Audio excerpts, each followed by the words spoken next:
Panulaan sa panahon ng Kastila.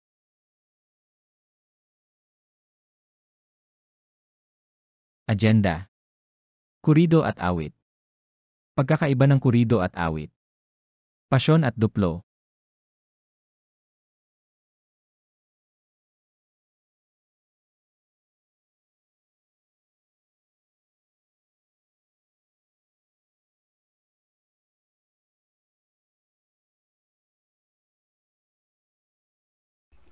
Magandang araw sa ating lahat. Ako po si Anime Dumaya, isa sa mga tagapag-ulat ng pangalawang pangkat.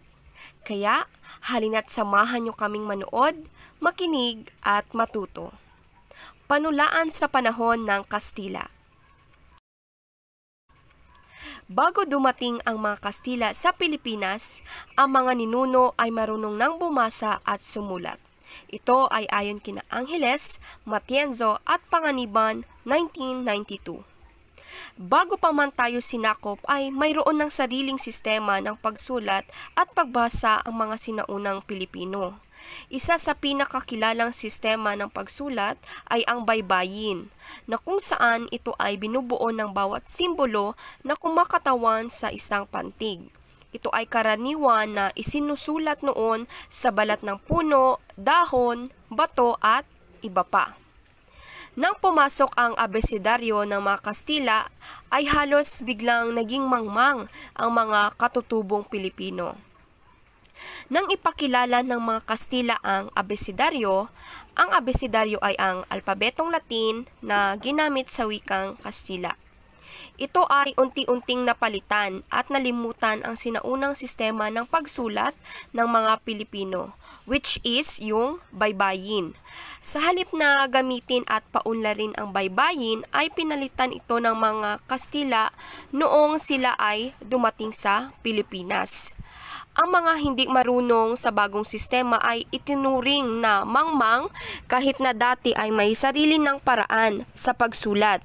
Dahil dito, maraming katutubo ang nahirapang matutunan ang bagong sistema, lalo na't iba ito sa nakasanayan nila. Nanatiling buhay sa mga labi ng mga mamamayang Pilipino ang likas na matandang uri ng panintikan. Kahit pa man pinalitan ng mga Kastila ang sistema ng pagsulat, ay hindi pa rin nawala ang matandang panintikan ng mga Pilipino. Patuloy pa rin itong naipasa sa pamamagitan ng oral tradition o pasalitang anyo, tulad na lamang ng mga bugtong, salawikain, epiko, alamat at kwentong bayan. Dahil dito ay isinapuso ito ng ating mga ninuno at ipinasa mula henerasyon hanggang henerasyon sa pamamagitan ng pagsasalita.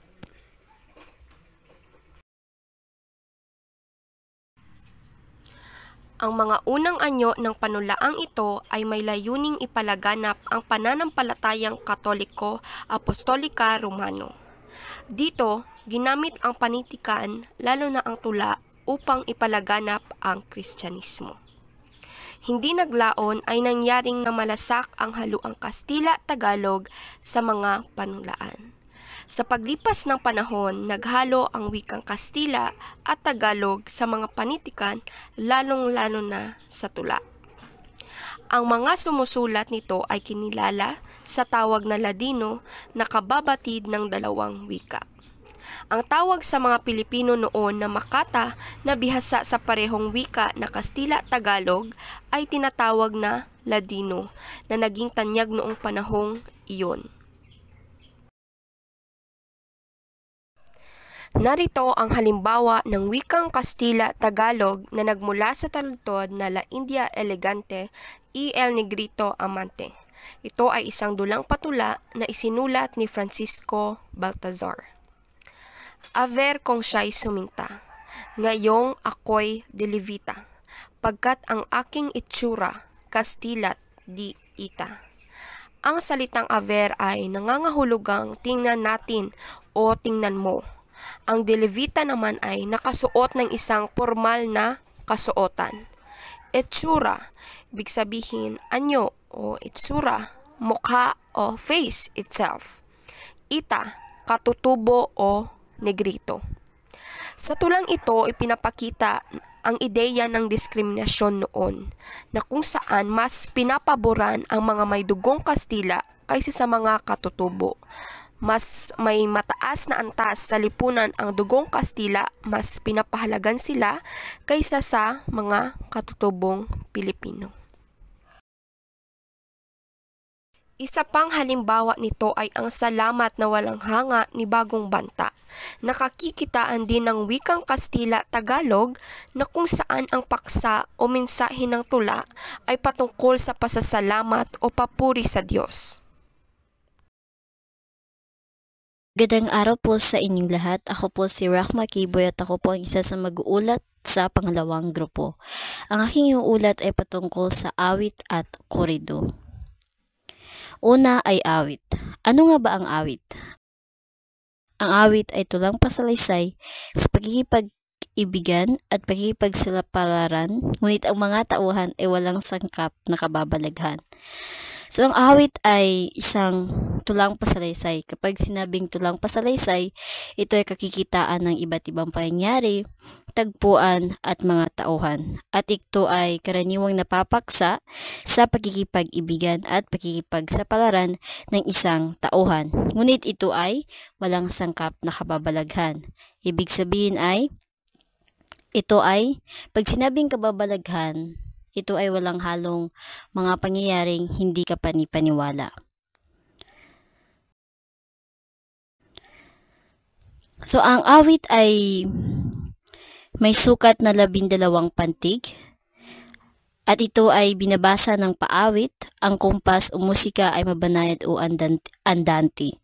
So, ang awit ay isa siyang tula, ngunit ito ay linapatan ng tunog o di kaya ay himig at binibigkas siya ng paawit. At ang paraan ng pagbigas dito or pagkanta dito ay mabanayad o andante. Ibig sabihin ay malumanay lamang o di kaya ay dahan-dahan. Ilan sa mga halimbawa ng awit ay Florante at Laura ni Francisco Balagtas. Ito ay patungkol sa pag-iibigan ni Florante at Laura. Pangalawa ay Buhay ni Sigismundo ni Eulogio Juan de Tandiuna. Ang buhay ni Sigismundo ay isang awit na nagsasalaysay sa karanasan ni Sigismundo, isa siyang prinsipe na naging biktima ng isang sumpa.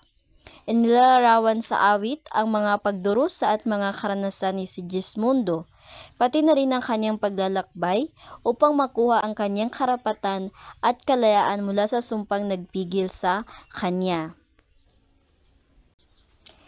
Pangatlong halimbawa ay 12 Pares na kaharian ng Fransya ni Jose de la Cruz. Ito ay nagkukwento tungkol sa 12 prinsipe na nagmula sa kaharian ng Fransya. Ang awit na ito ay naglarawan ng kanilang mga pagkikipagsapalaran, kabayanihan at pag-ibig. Ang 12 prinsipe ay ang bawat sa kanila ay may sariling natatanging katangian at kakayahan. Ang kanilang mga pagkikipagsapalaran ay nagpapakita ng mga halaga ng katapangan, katapatan at pagkakaisa. Ang sunod na halimbawa ay Salita at Buhay ni Mariang Alimango, Prinsipe Igmedio at Prinsesa Clariana.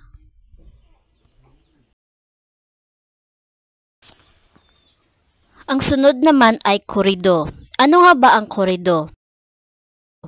Ito ay salaysay sa pagkikipag-ibigan at pagkikipagsapalaran ng isang tauhang malabayani na punong-puno ng kababalaghan. So kung meron pa rin siyang pagkakatulad sa awit dahil ito ay pasalaysay pa rin at patungkol sa pagkikipag-ibigan at pagkikipagsapalaran.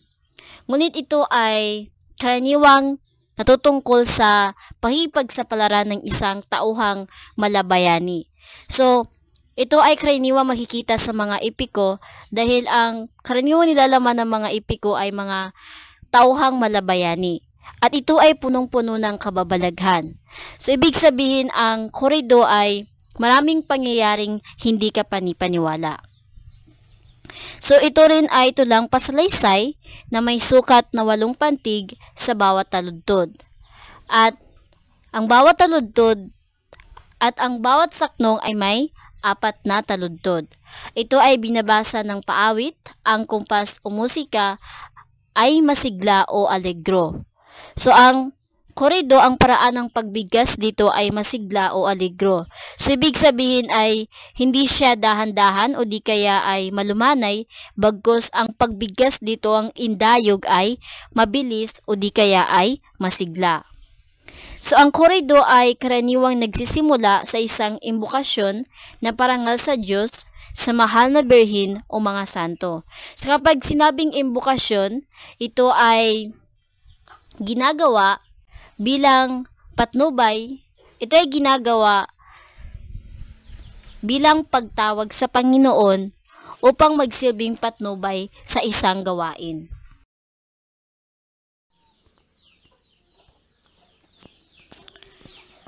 Ayon kay D. Tavera, ang salitang korido ay galing sa Kastilang occurrido na nangangahulugang kasalukuyang pangyayari na sa Mexicano naman ay corrido.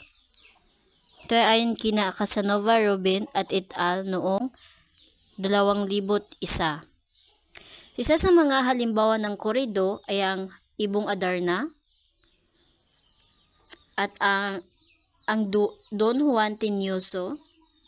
Ito ay isang mahabang tulad na nagkukwento tungkol sa pakikipagsapalaran ni Don Juan, isang matapang at mapagmahal na prinsipe. Ang kwento ay nagsisimula sa paghahanap ni Don Juan sa kanyang nawawalang kapatid na si Don Pedro. Sa kanyang paglalakbay, nakasalubong niya iba't ibang nilalang, kabilang ang mga higante, mga engkanto at mga halimaw. Sa kanyang pakipaglaban sa mga kaaway, nakamit ni Don Juan ang tagumpay at nagkaroon ng maraming kayamanan. Sa huli, nakita rin niya ang kanyang kapatid at nagbalik sila sa kanilang kaharian. Para naman sa Akdang Mariang Kalabasa, ito ay tungkol kay Maria, isang babaeng mahirap at walang asawa. Isang araw nakakita siya ng isang kalabasa sa tabi ng daan. Nagpasa siyang dalhin ito pauwi at itanim sa kanilang bakuran. Ito ay nagbunga at naging malaki at maganda. Wait nang buksan niya ito, nakita niya ang isang magandang babae sa loob. Ang babae nagpakilala bilang isang engkantada at nagpasalamat kay Maria sa pag-aalaga sa kanya. Bilang pasasalamat, binigyan siya ng engkantada ng isang mahika na nagbigay sa kanya ng kasaganaan at kaligayahan. Mula noon, naging masaya at maginhawa ang buhay ni Maria. Para naman sa susunod na halimbawa ng korido ay ang Haring Patay. Ito ay isang uri ng panitika na nagmula sa Espanya na nagkukwento tungkol sa pakikipagsapalaran ni Don Juan. Ang kwento ay nagsimula sa pagkamatay ni hari ng Ungria. Ang kanyang anak na si Don Juan ay nagtungo sa kaharian ng Alejandria upang hanapin ang prinsesang si Doña Maria na siyang mapapangasawa niya. Sa kanyang paglalakbay, nakasalubong niya ang higante, engkanto at mga halimaw.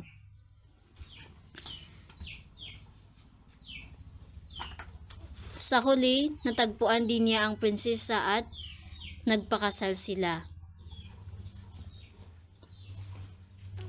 Ang Haring Patay, isang mahalagang bahagi ng politikang Pilipino. Ito ay nagpapakita ng impluwensya ng Espanyol sa kulturang Pilipino. Ang kwento ay nagbibigay inspirasyon sa mga mambabasa na magkaroon ng tapang, pag-ibig at pagkakaisa. Ang Bernardo Carpio naman ni Jose de la Cruz, ito ay isang korido na nagkukwento tungkol sa isang bayaning Pilipino na may pambihirang lakas. Ito ay si Bernardo Carpio. Siya ay naipit sa pagitan ng dalawang malalaking bato sa bundok ng Montalban. Ang kanyang lakas ay napakalaki na kaya niyang igalaw ang mga bundok at ang bawat paggalaw niya ay nagdudulot ng lindol.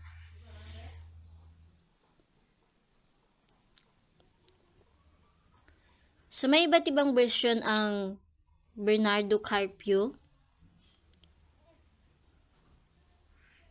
Sa ibang kwento siya ay isang higante habang iba naman ay nagsasabi na siya ay isang ordinaryong tao lamang na may taglay na kakaibang lakas.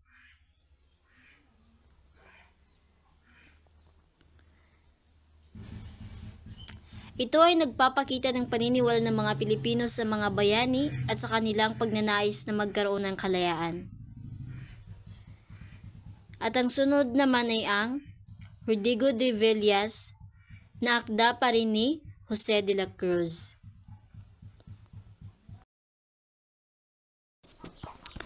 So isang halimbawa ng korido ay Panimula ng Ibong Adarna.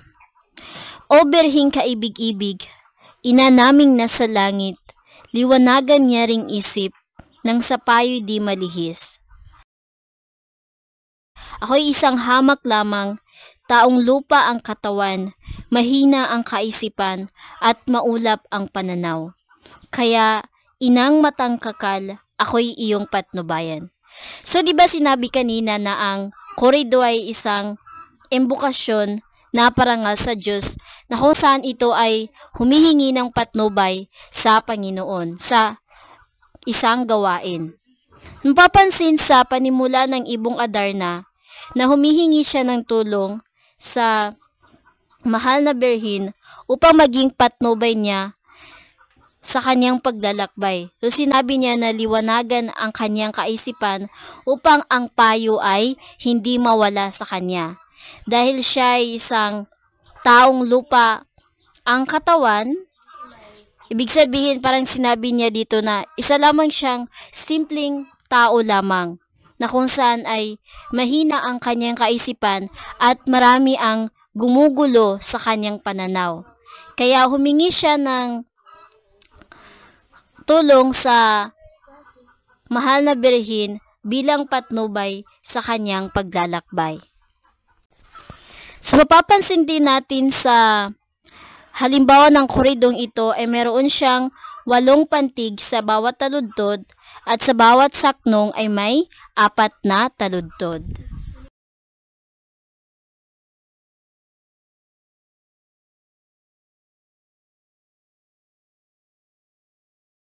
Pagkakaiba at pagkakapareho ng kurido at awit. So kanina ay pinaliwanag na ang kahulugan ng kurido at awit. So parang nagbibigay na ng mga pagpapahiwatig patungkol sa kahulugan ng pagkakapareho at pagkakaiba ng kurido at awit. So ito ay parang magsisilbi na lamang siyang konklusyon upang mas lalong maunawaan ang kahulugan ng kurido at awit. So una muna ay ang pagkakatulad. So ang kurido at awit ay parehong may patulang salaysay na paawit kung sabihin. So ibig sabihin lamang ang kurido at awit ay orihinal na patulang pasalaysay, ngunit ito ay linapatan ng himig at tunog, kung kaya't ang paraan ng pagbigas dito ay paawit. Ito rin ay parehong nagtataglay ng mga paksang may pagkamaginoo at pagipagsapalaran ng mga tauhan tulad ng hari, prinsipe, doke, reyna at saka prinsesa. So para naman sa pagkakaiba, ang korido ay may 8 pantig, samantala ang awit ay may 12 pantig. Ang korido ay binibigkas sa kumpas ng marcha o di kaya ay allegro, habang ang awit naman ay mabagal na inaawit sa salyo ng gitara o bandurya. So, syempre kapag marcha, dapat ang bigas dito ay mabilis. Kapag salyo naman ng gitara, ang paraan ng pagbigas dito ay may kabagalan. So, yun lamang ang pagkakaiba at pagkakapareho ng korido at awit.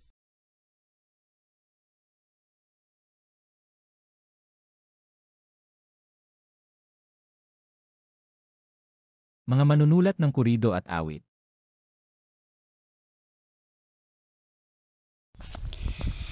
Ang sunod ay ang mga manunulat ng korido at awit. So ang una ay si Jose de la Cruz. Si Jose de la Cruz ay kilala sa sagisag na husing sisyo. Siya ay sinilang sa Tondo, Manila noong ika-20 ng Disyembre 1740. Siya ang kauna-unahang mag-aayos ng tula. Siya ay hindi nakapagtapos ng mataas na karunungan, ngunit siya ay nag-aral ng katon, kartelya at doktrina kristyana. So ang katon ay ito ay nagmula sa Espanyol na katon. Ito ay panimulang aklat sa pagbasa na ginamit noong panahon ng mga Espanyol. Samantala ang kartelya naman ay isang aklat o dokumento na naglalaman ng mga prinsipyo, tuntunin at direksyon na gabay sa organisasyon, kilusan o individual sa pagtupad ng kanilang mga gawain. So ang doktrina kristyana naman, ito ay ang kauna-unahang aklat na nailimbag sa Pilipinas.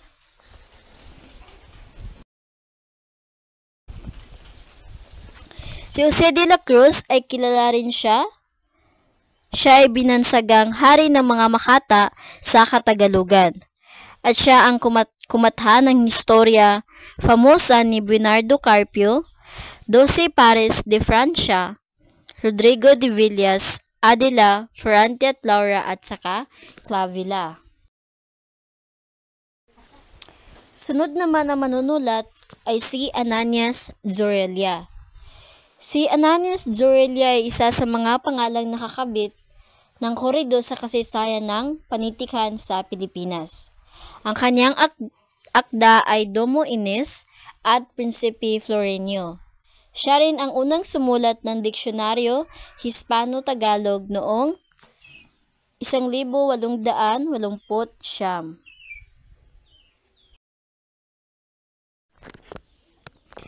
Para naman sa susunod na manunulat, ito ay si Francisco Balagtas Baltazar. Siya ay may palayaw na Kikong Balagtas, o Kiko ay pinanganak noong Abril 2, 1788 sa Panginay Biga na ngayon ay Balagtas, Bulacan. Siya ay kinikilala bilang prinsipe ng manunulang Tagalog at tinuturing na William Shakespeare ng Pilipinas. Bakit nga ba siya tinuturing na William Shakespeare ng Pilipinas? Ito ay dahil sa kanyang kontribusyon at impluwensya sa panitikang Pilipino. Ang kanyang sikat na romantikong pag-iibigan sa ika-19 na siglo na pinamagatang Ferrante at Laura na kanyang pinakamainam na likha ang naging dahilan kung bakit siya ang tinaguriang William Shakespeare ng Pilipinas.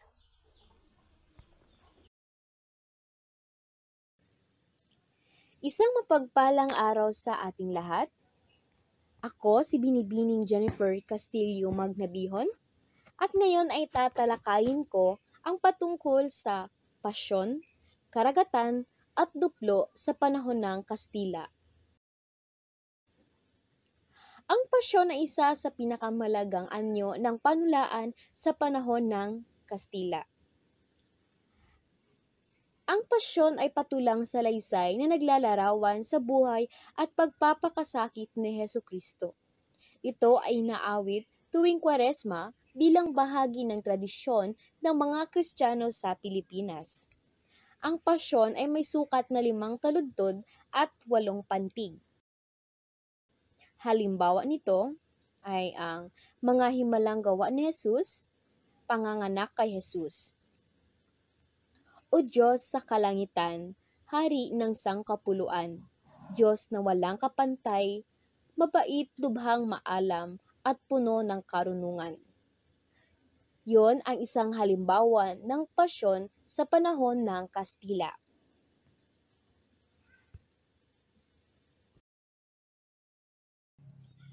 Ngayon ay dumako na naman tayo sa karagatan.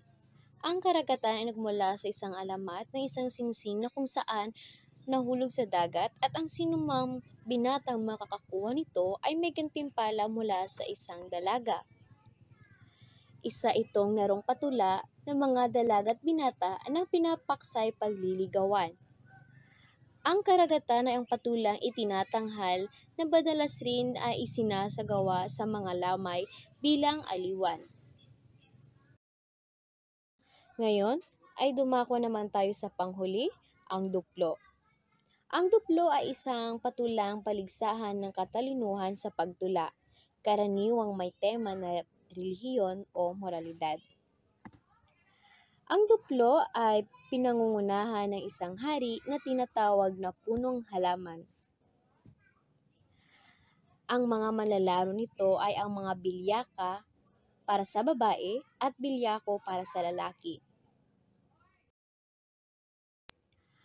Sa Kastila, ang salitang duplo ay nangangahulugang doble o ibayo. Sa larong ito, mahalaga ang pagtatalo sa tula at ang kahusayan sa pagbigkas. Nagsisimula ang laro sa pagdarasal ng isang Ama Namin at isang Aba Ginoong Maria at isang requiem na patungkol sa namatay.